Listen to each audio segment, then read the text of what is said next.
yang namanya kalimat thayyibah. Masih ingat kan kalimat thayyibah itu? Masih. Indah, baik, ya, terus ya. Kalimat thayyibah kita sudah belajar minggu yang lalu. Kemudian sekarang nanti minggu hari ini akan belajar tentang mengenal 25 nabi dan rasul. Minggu yang lalu kita belajar tentang Asmaul Husna. Nah, terus minggu yang kemarin kita belajar tentang kalimat thayyibah. Ya, kalimat thayyibah adalah kalimat yang indah, yang baik, yang bagus untuk diri kita sendiri dan orang lain. Oke, kita ulang lagi. Kalimat thayyibah adalah kalimat yang indah, baik, bagus untuk diri sendiri dan orang lain.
4 serta 5.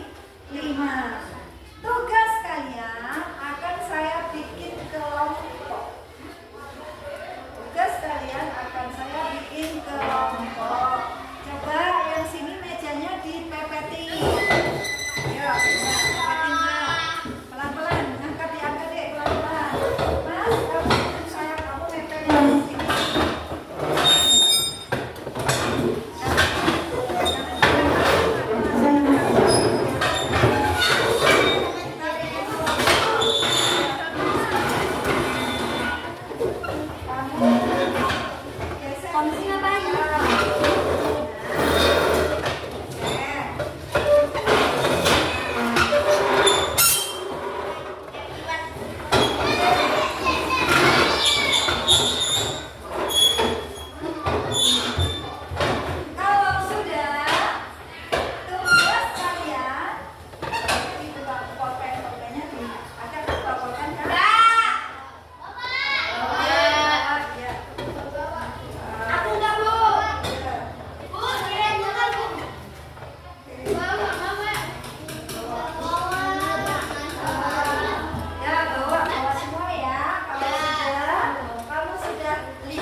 Di belakangnya kamu tulis nama-nama nabi. Nomor 1 nabi siapa, nomor 2 nabi siapa, nomor 3 nabi siapa, sampai diingat-ingat urutannya ada di sini.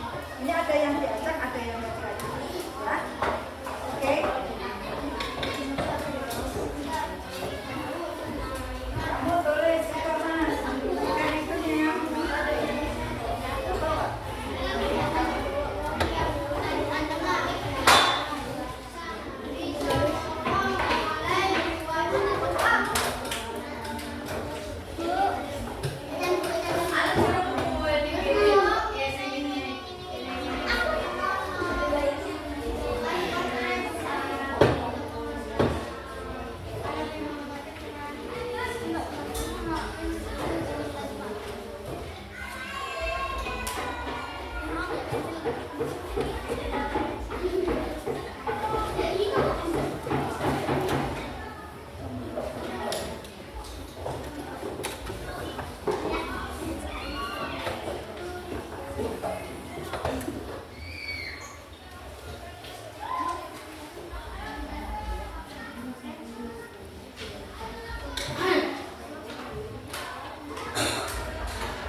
kalian sudah bisa untuk apa namanya?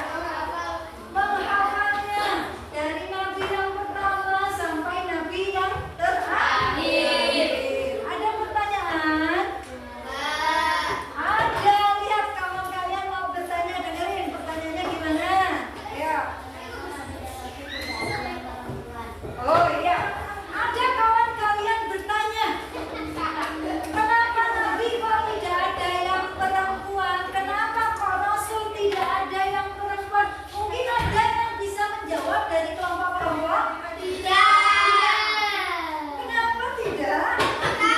Oh, nggak tahu. Oke, saya jelaskan. Kenapa nabi dan rasul tidak ada yang perempuan? Karena satu, ketika terjadi peperangan zaman dulu kan nabi berjuang untuk menegakkan agama Islam. Kalau pas nabinya atau rasulnya perempuan, pas itu perempuannya lagi hamil, jadi nggak bisa perang. Makanya nabi dan rasul tidak diciptakan perempuan. Kemudian contoh lain, kenapa kok nabi nggak perempuan?